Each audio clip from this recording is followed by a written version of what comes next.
Muito bem, bom dia a todos. Hoje, dia 28, acertei? 28 de outubro de 2017. Estamos no início da nossa formação em teoria da filosofia clínica. E para dar conta dessa tarefa que é assumidamente um fracasso, de conseguir resumir toda a ideia central do que é a filosofia em uma aula, ou duas, assumido como quem enfrenta os deuses, já perdido e por isso aceito, vamos exercer essa aula com essa mistura de fé e mágica e tentar reunir em pouco tempo, com um método de leitura comentada, de alguns trechos que talvez nos permita essa síntese do que é a filosofia.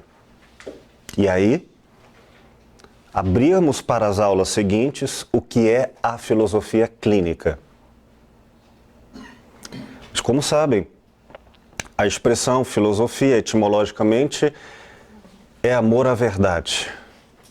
E nós faremos uma evocação do seu inverso. Falaremos também da verdade sobre o amor. O amor, a verdade, é algo que numa palavra os antigos tinham como sabedoria. E é isso que nós vamos percorrer. Como faz 2 semanas que tivemos a aula passada, eu decidi fazer um resumo que está aí com vocês, que vamos rapidamente retomá-lo para sintonizarmos nossa atenção para o que é filosofia e depois darmos sequências, tá bom? É fundamental, a partir de agora, vencido o primeiro encontro, talvez a timidez, que feito alguma leitura no momento do diálogo, que vocês enriqueçam com o encontro, pelo diálogo, por perguntas, uma conversação, porque é aí que vai se dar o nosso entendimento. Nem na leitura ou na escuta, mas na conversação.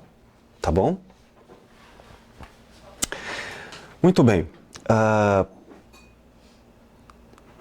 De uma forma geral, a filosofia é o esforço profundo de um estado de espírito. Não uma doutrina, não uma erudição, mas um estado de atenção.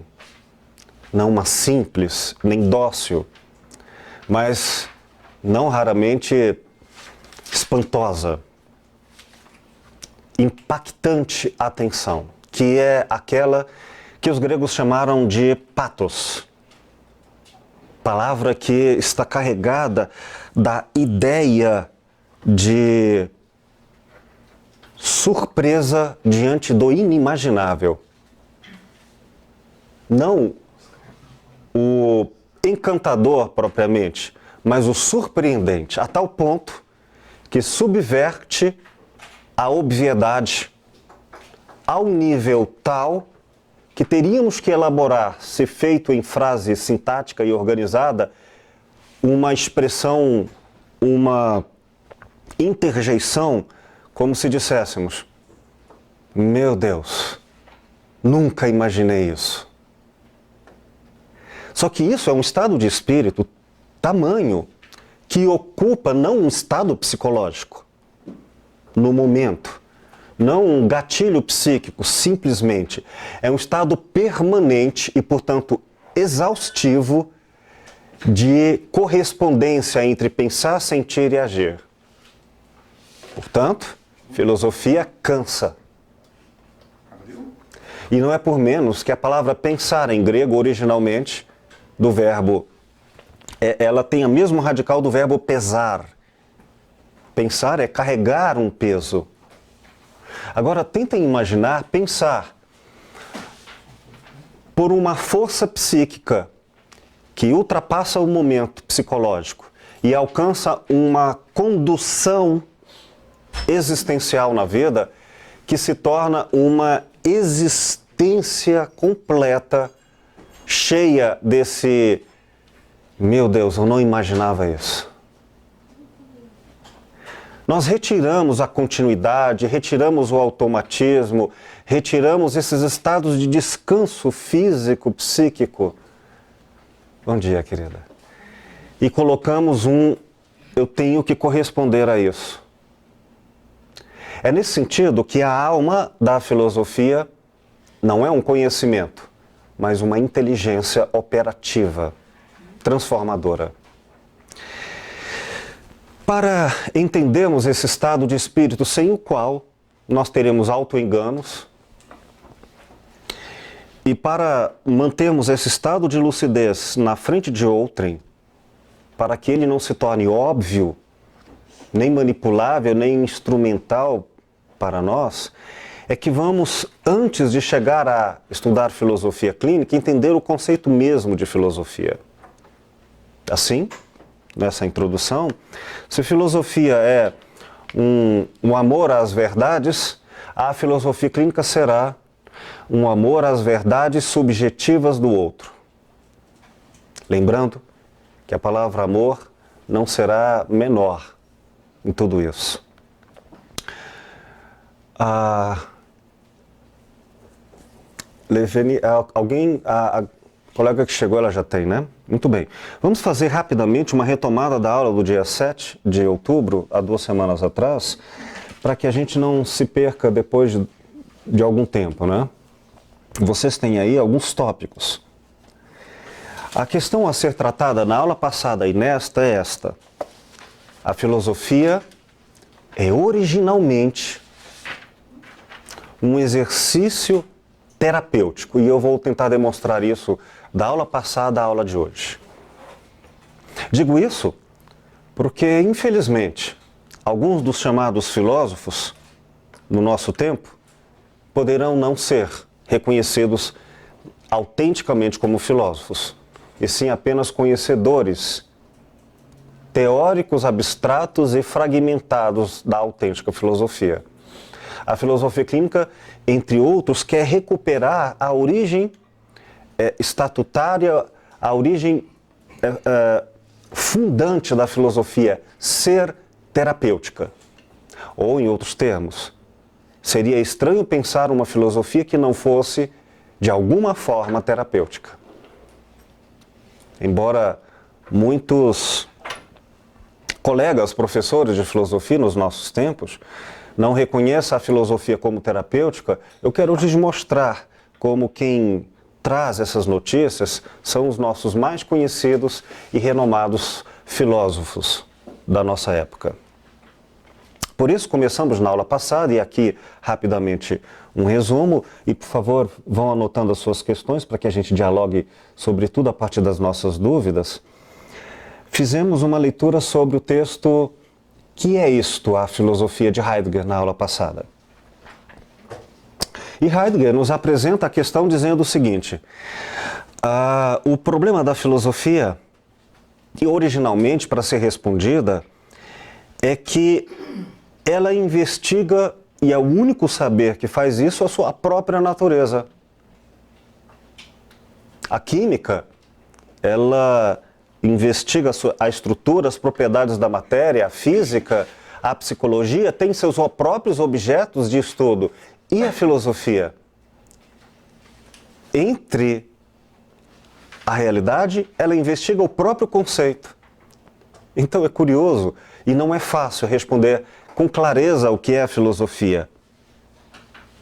É nesse sentido que Heidegger nos coloca que a própria pergunta sobre o que é a filosofia exige uma resposta filosofante. Portanto, é uma resposta mesclada de novas perguntas. Em outras palavras, não há um fim como ponto de chegada. Mas há uma finalidade, ou como método, um caminho. E talvez aí a gente já comece a responder que filosofia é um conhecimento que só se faz em percurso, em caminho, e não como objetivo final. Logo, se quisermos uma resposta ao que é filosofia, não podemos parar de pensar, parar de perguntar, parar o diálogo. Isso já esclarece um dos primeiros termos que nos iluminarão um conceito de filosofia. É um exercício. E vamos esclarecer um exercício como substantivo, mas que se conjuga como um verbo, no gerúndio, exercitando. Porque não posso me chamar atleta no passado. Eu sou atleta apenas enquanto continuo o exercício. Se eu parar de exercitar, não posso dizer que ainda sou atleta. Posso dizer que já fui. Portanto, filosofia é algo ou se faz continuamente durante o próprio pensamento, ou se deixa de fazê-la e ela se torna memória, informação ou objeto, mas não mais filosofia.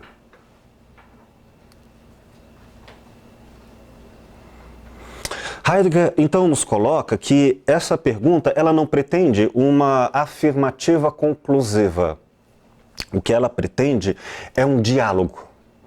A palavra grega, inaugurada por Platão, não significa bate-papo, conversa, fofoca. Dia do radical grego significa diferença. Logos, razão, fala, a conversação racional em busca da verdade. Diálogo, portanto, é literalmente a verdade entre dois. É a verdade como diálogo, a verdade como fala, a verdade como contínua movimentação entre tese e antítese, síntese, de novo, antítese, tese, síntese. Diálogo aqui não implica necessariamente outra pessoa, mas outra ideia, o que implica em pessoa e ideia como diferentes. Portanto, pode ser uma pessoa consigo mesma pensando em parceria, em dupla, como se elaborasse, se de um lado X, de outro lado Y. Mesmo num aparente monólogo, como estilo, o pensamento se torna necessariamente dialógico. É sempre um diálogo. Quando não é diálogo? Quando nós temos o mesmo e não o outro do pensamento. Daí, nós não teríamos uma outridade, uma verdade conversando com outra. Nós teríamos uma mesmice. Logo, o que há de ser chamado filosofia é uma reflexão entre, permanentemente, pelo menos duas ideias diferentes. Se vamos falar em filosofia como um exercício terapêutico em clínica, em consultório, é um diálogo entre pensadores, pessoas diferentes. Não pode, portanto, o filósofo pensar pelo outro, calar o outro com as suas ideias. Seria um monólogo e uma opressão. Um diálogo é sempre uma relação no qual o eu pensa com o outro. Só para lembrar, outro radicalmente é uma surpresa, é outro. O outro não é mais ou menos, o outro é essencialmente uma surpresa. Portanto, a essência do diálogo é enfrentar, não é colidir, às vezes é confronto, às vezes é uma relação empática, mas é sempre uma relação com o espanto. Se estivermos em diálogo com outra pessoa e não houver um espanto, o que isso quer dizer?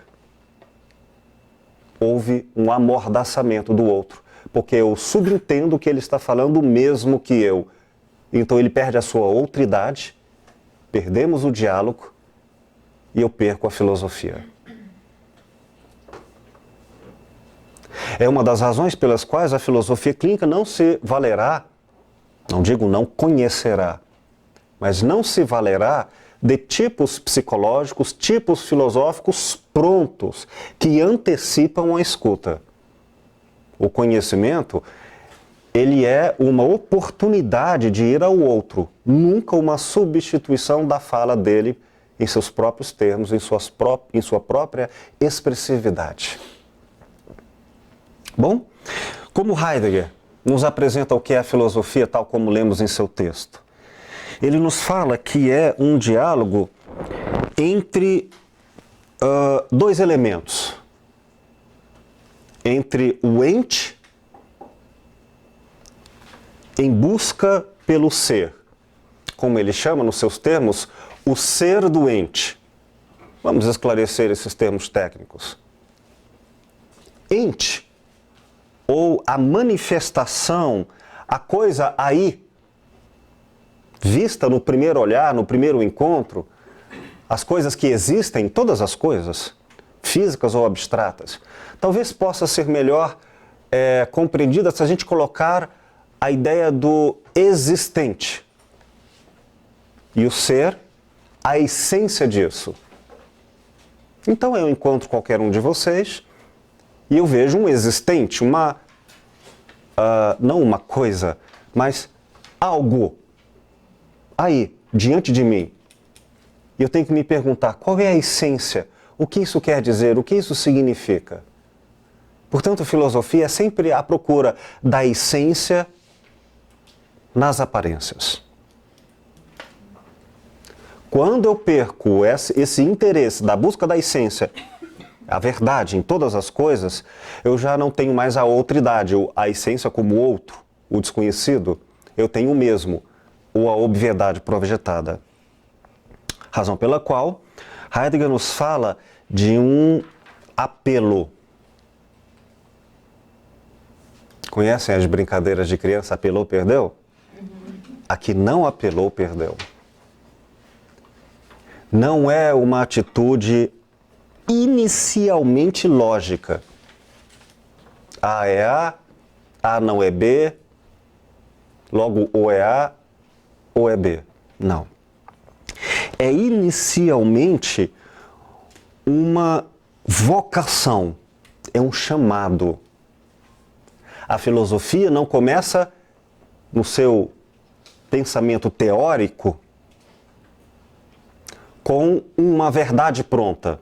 Ela começa com um chamado pela verdade. Ora, aqui já podemos saber que se todos a têm, nem todos a mantêm alimentada e lúcida. E é fácil que este apelo, essa vocação pela verdade, se distraia. Portanto, vamos deixar anunciado: o inimigo da filosofia é a certeza. O amigo da verdade é a dúvida. Não que tenhamos ódio à certeza, ao contrário, temos amor à certeza, mas toda certeza será sempre uma aparência em busca de uma mais profunda ou nova essência. Nenhuma certeza será colocada enquanto houver amor à procura como ponto final. Como se concluíssemos o projeto da humanidade e dissermos, eu sei tudo. Não.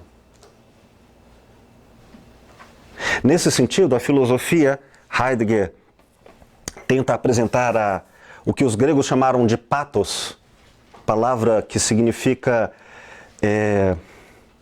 espanto, temor, admiração, entusiasmo, um tanto de profunda inquietação. Existencialistas chamaram de angústia.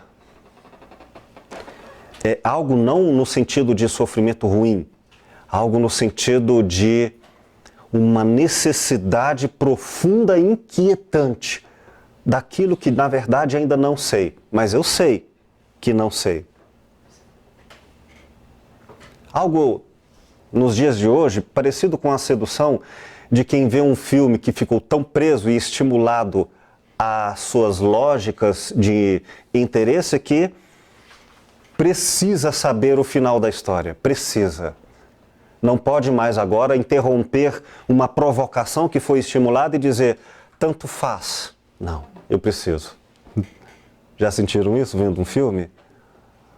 Ou antes do anúncio da fofoca? Essa vocação é a alma da filosofia. Esse entusiasmo, se ele não houver na clínica e no consultório, o outro é coisificado. Mas como manter isso o tempo todo? Bom, Heidegger diz que essa é uma verdade disposta. Disposição para a verdade significa, diz do grego, não. Não está posta, não está aí. Disposição, etimologicamente, como ele coloca, significa eu estou assumindo a tarefa de ir até onde não está agora à minha frente. Disposto quer dizer que a verdade não está pronta. Eu tenho que ir atrás. Disposta, não posta, não dada às primeiras impressões. E isso é um apelo, porque não é algo racional como resposta, é algo emotivo, ou antes, afetivo. É uma invocação, uma provocação afetiva para dizer a verdade não está concluída, não está aí.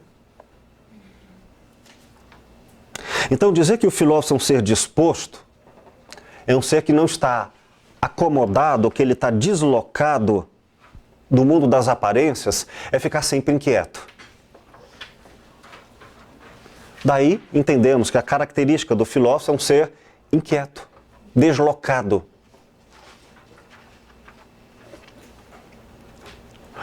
Uma expressão oposta a isso significa um ser situado, um ser bem localizado. Então é fácil dizer que o filósofo é um ser que não está facilmente no senso comum e, portanto, ele é visto como um estranho, porque ele se coloca estranhando as aparências. Daí a ideia de ser uma figura no mundo da lua. Dizer ou pensar ou agir de uma maneira não esperada, programada, rotineira. A caricatura desse filósofo que vive no mundo da lua, e essa expressão no mundo da lua, ela surge com Tales, em que uma de suas escravas, o termo escravo, lembremos-nos, no mundo antigo, não é o que nós temos recentemente da escravidão dos negros pela Europa. Não, esse tipo de escravidão era uma outra concepção de escravidão, no qual alguns povos entendiam que era da natureza deles aquela submissão. E não era uma escravidão propriamente à base dos açoites, embora isso também houvesse. Era sobretudo a crença de que alguns têm naturezas de inteligência diferentes. Um pensamento nobiliárquico em que há reis, há plebeus, enfim. Então, Tales de Mileto, 600 antes de Cristo, aproximadamente naquele século, ele caminha olhando para a Lua, fazendo aquilo que hoje entenderíamos como astronomia, uma pesquisa sobre os astros, sobre a realidade, e aí não vê o buraco no chão e cai. E daí a escrava vem a piada, que até hoje é atual, dizendo que o filósofo, olha, vive no mundo da lua e por isso cai no chão. E não sabia ela que era o oposto. Ele era o que nos tempos modernos era um cientista. Bom, se formos usar uma personagem da Disney, o Pateta, que é uma figura patética, é uma figura que é um tanto ingênua, que parece que ele não tem maldade. E, portanto, até se atrapalha. Mas a ideia, o adjetivo, o patético, é aquele que tem patos, que está deslocado. O filósofo é patético. Se forem ofendidos como ser um patético, Você fala, mas obrigado. Significa uma pessoa não normalizada. Uma pessoa que está em busca do ser de todas as coisas. Então isso exige uma figura afetivamente um tanto sofrida, apaixonada por um turbilhão de emoções. E a ideia de pathos é uma ideia de passividade, mas não como falta de autonomia. Passividade como quem percebe, não inventa, não fabrica, mas no sentido, ele se deixa, com uma espécie de humildade intelectual, se deixa ser possuído por uma surpresa que ultrapassa tudo o que ele chamava de realidade. Ele é tomado por algo maior do que ele. Nesse sentido, a passividade. Não a falta de autonomia, mas o ser engolfado por um mundo absolutamente extraordinário. Uau! Isso é a experiência do patético, do pathos, do pateta. Daí que o princípio fundante, que os gregos chamavam de arqué, a essência, a base sólida do espírito humano, e aqui nós falamos do espírito humano e seu conceito de espírito humano, no qual nem todos vivem humanamente, nem todos vivem sobre a pretensão de se tornarem o projeto, a possibilidade de sua humanidade, que os gregos chamavam de arqué, é o pathos. Logo, aqueles que não tiverem assim pensando este pathos serão mais coisas do que propriamente seres que inauguram sua humanidade. Porque as coisas ou pessoas coisificadas serão respostas prontas. Coisas aí e não buscas pelo além das aparências. E quando falarmos, portanto, nessa disposição afetiva ou pathos, lê isso aqui, nós recordando o texto que é isto, a filosofia, Heidegger nos fala sobre aquilo que também Leonardo Boff chama de, e recupera a ideia essencial do amor à filosofia. O que é isso, então, amor? Não entendam o sentimento piegas romântico de que, eu estou amando, eu estou apaixonado. Não. Aqui, esse amor à filosofia é uma inquietude, é um sofrimento. Mas vamos traduzir isso melhor. Quem for ético num mundo de injustiças não terá um sono tranquilo como quem se descansa da sua tarefa de cumprir a humanidade. Quanto mais ético, mais inquieto, mais sofrido. Vamos elaborar para tudo o que significa racionalidade. Quanto mais filósofo, mais inquietante, mais angustiante, não no sentido psicológico. Porque a pessoa pode estar cônscio e quite com a própria consciência, e nesse sentido está moralmente em paz consigo, mas não descansando a sua tarefa de ser humano diante do desconhecido e do equivocado na vida, entendem? É nesse sentido que o filósofo é um ser que não descansa. Não descansa da tarefa de ser humano. Aqui, humano não é o substantivo, é o verbo. Tornar-se, ser, construir sua humanidade. Lembrando, já que eu citei o termo ethos, ética, ethos quer dizer casa em grego, habitação, morada. Os gregos elaboraram a ideia de que existe em todas as coisas existentes no universo, existe uma casa, um lugar, melhor dizendo, que lá habita o ser humano. Portanto, o ser humano que não habitar este lugar, ele ficará fora da sua residência humana, ele ficará desumano. E que lugar é este? Não é um lugar natural, biológico, físico, que está aí, independente do esforço. Não basta nascer para ser humano, portanto, biologicamente. O ethos é uma casa que cada um, junto com a relação com o outro, portanto, da ética e da política, nós temos que fabricar a nossa casa. Isso significa esses dois constitutivos da filosofia, razão e amor. A filosofia, então, não é um exercício intelectual qualquer, é o exercício de ser humano.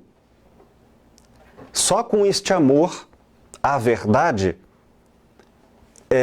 que construiremos nossa humanidade. Então, se amanhã nos julgarmos ser humano em substantivo, já na substância, essência, e não mais como verbo, em tornarmos-nos, querermos nos esforçar para sermos humanos, aí deixaremos de ser éticos. A filosofia, quero dizer, se me fiz entender, e aqui, concluindo nossa fala, em revisão da aula passada, a filosofia é um exercício ético de construir a humanidade.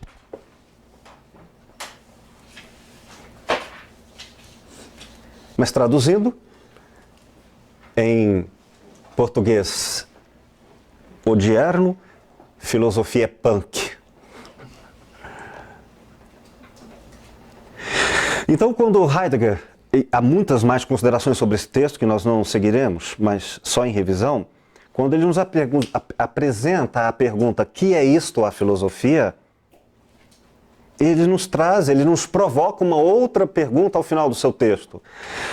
Qual seria a nossa real disposição para filosofar nos dias de hoje? Para exercermos nossa humanidade, para questionarmos o óbvio, e falando agora nos termos de filosofia clínica, para escutarmos o outro, para acolhermos o outro, para termos uma disposição afetiva para o mistério e sermos também engolfados, surpreendidos, quando o outro de fato é singular, é outro. Qual a nossa disposição para não sermos coisas absolutas, óbvias em si mesmas, tornando todo aquele que discorda da nossa opinião um objeto, uma coisa, em que as nossas verdades são fortalecidas por um martelo e o outro é tratado como um prego? Qual a nossa disposição? A conclusão que deixo como exemplo a esta pergunta, já como uma resposta perigosa, é aquela que trouxemos de Hannah Arendt, quando comentamos na aula passada, e que não sei se mostrei para vocês um trecho do filme, recomendo, Hannah, em que ela nos apresenta o julgamento de Eichmann, que foi um dos grandes generais do nazismo, e ela não o defendendo, mas repondo o julgamento sobre a pessoa dele para a cultura dele, que é a nossa da modernidade, no qual ele dizia, eu não sou uma pessoa má, eu não sou exatamente um anti-judeu, eu só estava cumprindo ordens. E ela se questiona, de fato, se devemos acusá-lo por isso, temos que ver a todos nós, os acusadores, os mesmos males que a ele imputamos, só que dessa vez como juízes. Porque todos nós que simplesmente vivemos numa sociedade burocrática, que obedecemos ordens, seja de um Estado, seja de papai, mamãe, autoridades quaisquer, seja da rotina óbvia, e não nos perguntamos sobre se isto é certo ou errado, isto é, não pensamos por nós mesmos qual é a verdade além da aparência, todos nós seríamos então nazistas. Eu vou ler um trechinho aqui do artigo Espanto, a origem do pensar, que vocês têm no HD. Do Alfredo Carneiro, e ele diz: ele, Eichmann, acreditava firmemente que não tinha feito nada de errado, matar milhares de judeus, pois estava, aspas, apenas cumprindo ordens. Ponto. Fecha aspas. Todos esperavam que Arendt o rotulasse de monstro, porém ela chocou a todos ao afirmar que Eichmann não era sequer antissemita. mas apenas um sujeito raso e medíocre que agia de forma irrefletida. Era alguém absolutamente normal. Assim nascia o famoso conceito de mal banal, onde Hannah Arendt nos mostra como são possíveis as grandes tragédias de nosso tempo graças à massa de pessoas que vivem sem pensar, conformando-se com a violência e a injustiça, como se fossem coisas normais. O mal de nosso tempo, então, repousa naqueles que não se espantam com mais nada. A conclusão é que sem filosofia seremos violentos, de alguma forma. E a filosofia nos salva e nos fabrica a nossa humanidade. Muito bem, assim terminamos uma revisão da aula passada e agora abro para perguntas, considerações. Questões, queridos? Professor, me desculpe, mas eu gosto de perguntar, porque sou muito curioso. Por favor. No texto não forneceu apontamento sobre esse filosofia. A letra G fala o seguinte, até achei interessante, que eu não conhecia. O que é a resposta filosofante? E ela fala, uma resposta filosofante, quando debatemos, dialogamos com o que é dito pelos filósofos. Não se trata de descrever opiniões. Então, quer dizer, não tem está dito que é dito pessoal. Se eu disse assim, uma resposta filosofante é mesclada de novas perguntas. Então é o seguinte, isso está colocando, isso quer dizer com essa frase, que pelo fato de ser dito pelos filósofos, essa inquietude que a filosofia impõe, que me esclarece, é mesclada de novas perguntas, isso quer dizer imediatamente? Sim. Quero dizer que nós temos que filosofar com o outro, obrigatoriamente. Mas a minha atenção, a minha Sim. curiosidade, entre aspas, é que o texto filosofante é o que é dito pelos filósofos. Ou seja, eu não posso inovar, não posso... Não, perdão. Sim, entendi. Deixa eu esclarecer. Vamos entender filósofo na sua origem como profundo, aquele vocacionado ao outro. Portanto, quem é o filósofo? Dominando, personalizando. Não está restringindo. Ele está dizendo, eu tenho que filosofar a partir do outro. Então eu tenho muito a dialogar, não a repetir, não a ser doutrinado por outros. Mas eu tenho que dialogar com aqueles que foram assim chamados filósofos, porque eles me trouxeram da aparência até o discurso e a essência outros, novidades. Não para me calar ou para calá-los, mas para dialogar. É diálogo. É nesse sentido. Queridos? Professor, eu tenho uma impressão que quanto mais o tempo passa, tanto na vida do indivíduo quanto da sociedade, fica mais difícil chegar na essência. Acabei com uma crise aqui por causa disso. Porque assim, a gente vai construindo as nossas próprias verdades a partir da nossa janela, das nossas crenças. E uma pessoa que não está disposta a se questionar, ela vai se protegendo e se afastando da essência. E aí, passando o tempo também, no tempo sociológico, a cultura vai afastando da origem humana. Porque uma criança que está nascendo agora, ela já chega com uma tecnologia pronta, cheia de verdades que já existiram antes da existência dela. E aí, parece que a tarefa do filósofo é ainda mais difícil, porque ele tem que questionar ainda mais profundamente. E é esse o ponto, assim, a gente está caminhando, se a gente não se esforçar nesse sentido, a gente está caminhando para a deshumanidade. De fato, mas deixe-me lembrar que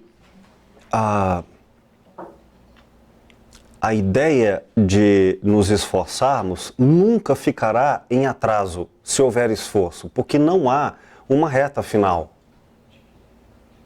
E não importa quanto conhecimento tenhamos, e não só conhecimento como conteúdo, conhecimento como forma, isto é, como método, ou, em termos mais modernos científicos, como tecnologia, que é essa capacidade operativa de agir com menos esforço, em maior velocidade e maiores resultados de operação.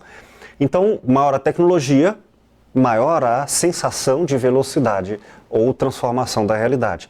Não importa quanto a tecnologia, não importa quanto conhecimento em como informação, sempre teremos um infinito como medida. Então, o conhecimento acumulado não deixa a tarefa mais difícil. Ela sempre será do mesmo tamanho. É nesse sentido que eu coloquei no meu livro A Escuta e o Silêncio, aqui, logo no início, considerações para uma ética da escuta radical. Radical quer dizer na raiz, essa metáfora.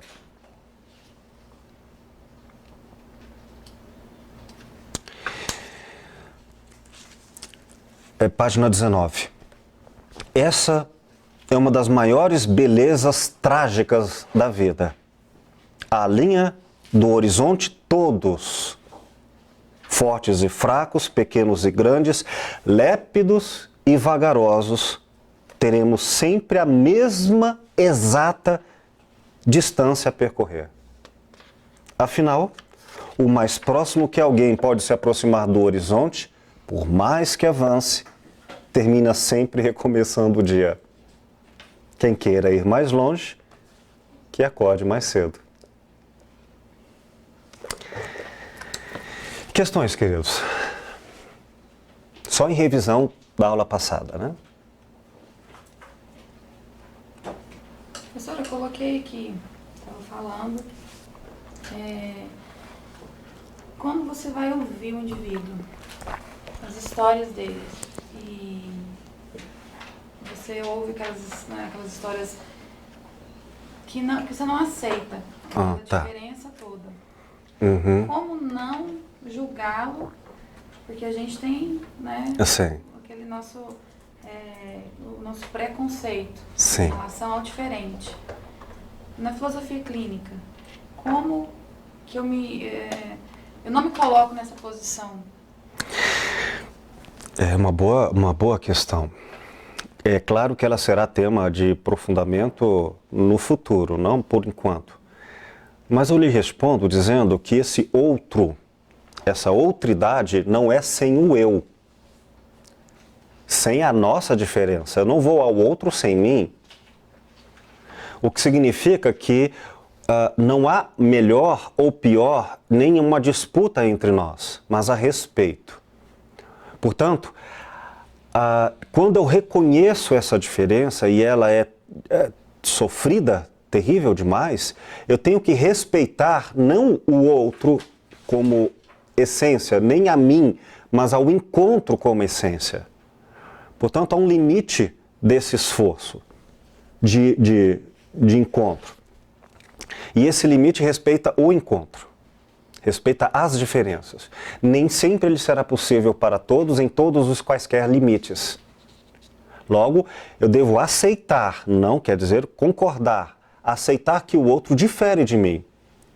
Se há um limite ético, não digo psicológico, ético, em que eu posso enfrentar a diferença sem que desrespeite a relação entre nós, é o limite no qual essa diferença não destrói nenhum de nós. Não é fácil, mas esse é o último limite que eu posso ir, sem que eu me destrua, sem que eu o destrua, para que uma verdade substitua a outra, uma calando a outra. A parte isso não é mais possível. Isso nós chamamos de violência.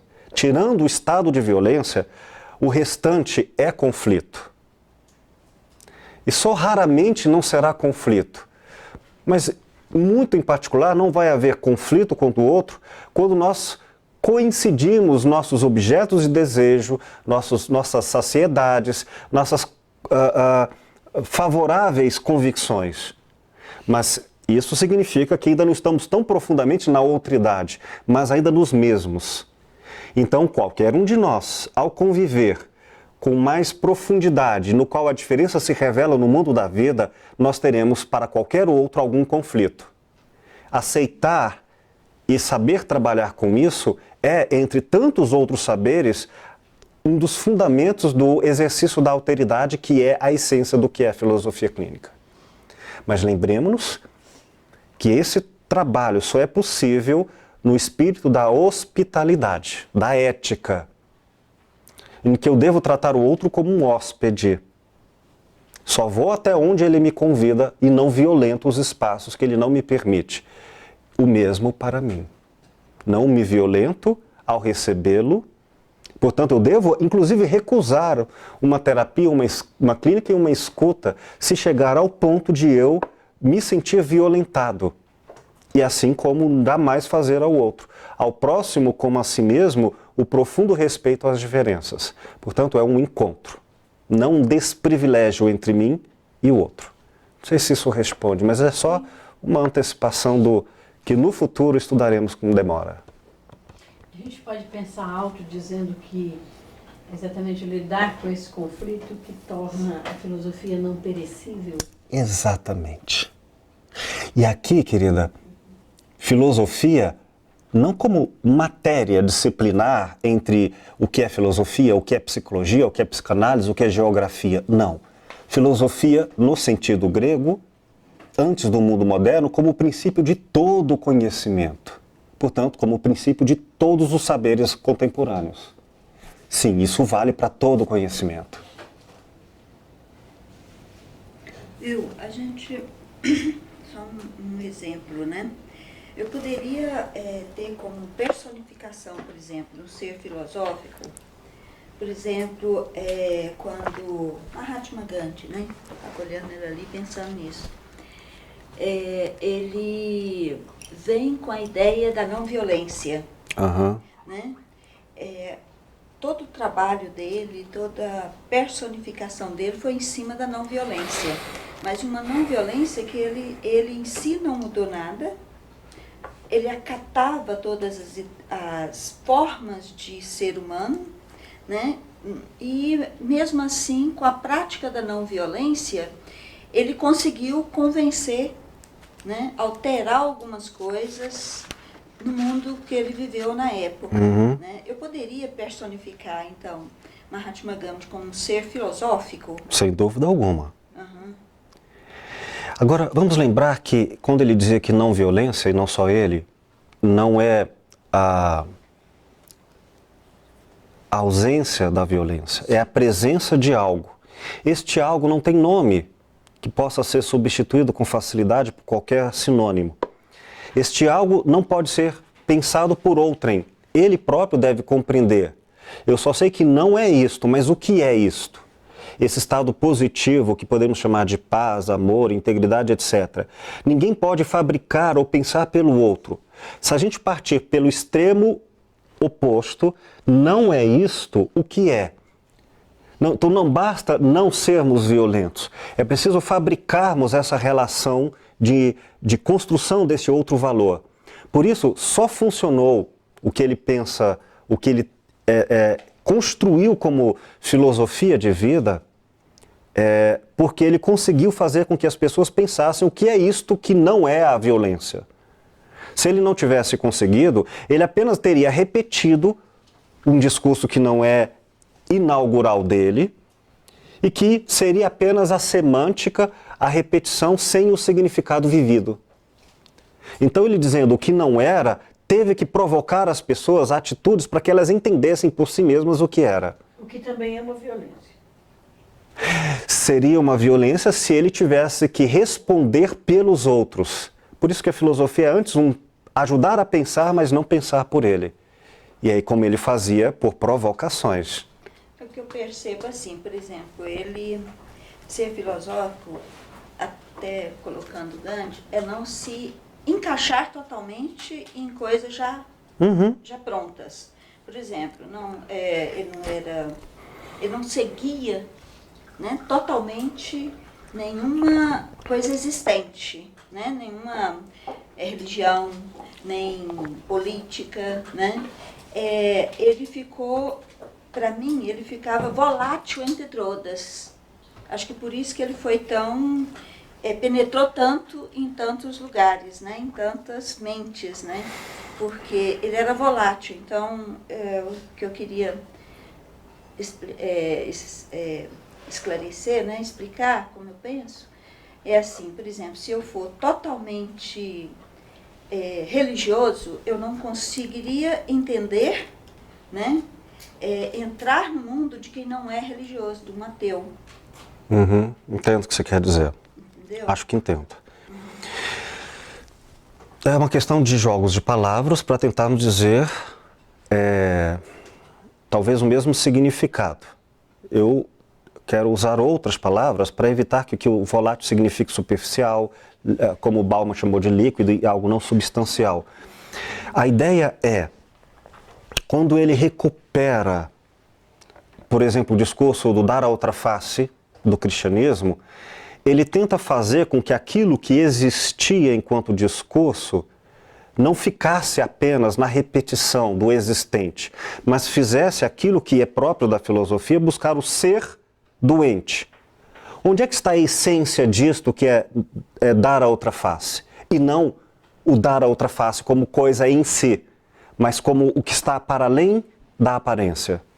Então, ele propriamente, acho que ele poderia se dizer assim, totalmente religioso, totalmente filosófico. Só que esse total é nunca ficar na resposta, é sempre fazer como caminho um constante esforço de perguntas, portanto, é um exercício constante. Então, na totalidade, sim, mas na superficialidade, jamais. Mas a totalidade não é um ponto de chegada, é sempre um ponto de exercício ótimo. Nós vamos seguir adiante, mas mais algumas questões só em revisão? Podemos, então, seguir adiante? Vamos fazer, então, um intervalo e daqui a pouquinho a gente volta. Como dizia o Flávio Cavalcante, nossos comerciais, por favor.